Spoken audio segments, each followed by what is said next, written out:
What does real-life listening involve? To begin with, we will say that the objective of this type of activities is that students should learn to function successfully in real-life situations. Real-life listening activities involves real-life listening situations, so we, as teachers, should include gathering examples as interviews, instructions, storytellings, or TV programs. The typical characteristic of these situations are the informal language and the type of interaction. The characteristics of real-life listening situations are the informal spoken discourse that has brief chunks, a slaughter pronunciation, colloquial vocabulary, informal grammar, noise, the redundancy, and finally, the non-repetition of what is said. Another characteristic is the listener expectation and purpose, because the listener expects to hear something relevant to the purpose. Also, in real-life listening situations, we are looking as well as listening. As the fourth characteristic, we can mention the ongoing purposeful response, because the listener is responding at intervals as the discourse is going. Finally, the speaker attention is directed to the listener. Real-life listening in the classroom. In listening texts, we can find informal talk, speaker visibility. It is useful to the learners if you improvise at least some of the listening texts. Single exposure. In real life, discourse is rarely replayed. In listening tasks, we can find expectations. Give learners some idea about the kind of text. This enables them to use their previous knowledge and build anticipatory scaffolding. Purpose. A listening purpose should be provided. Ongoing listening response. Involve intermittent responses during the listening. Practical classroom application. You have to take into account certain pedagogical considerations when choosing a real-life listening. Implementing the guidelines. Listening texts.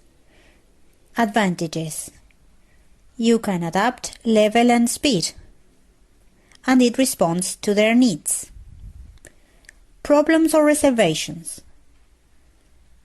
Teachers sometimes lack confidence to perform listening texts.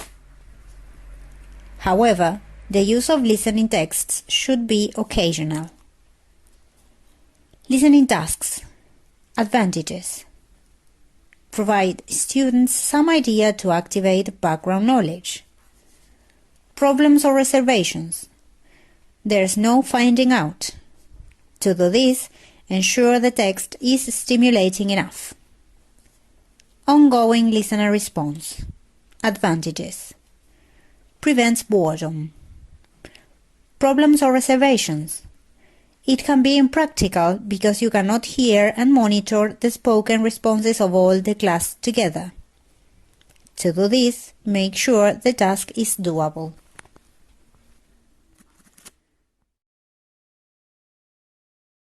Learner problems. Travel with sounds. Have to understand every word. Here we want to highlight that teachers need to give learners practice in selective ignoring when hearing. Not everything's important information. Can't understand fast, natural native speaker. Need to hear things more than once. Find it difficult to keep up. Get tired. Type of activities.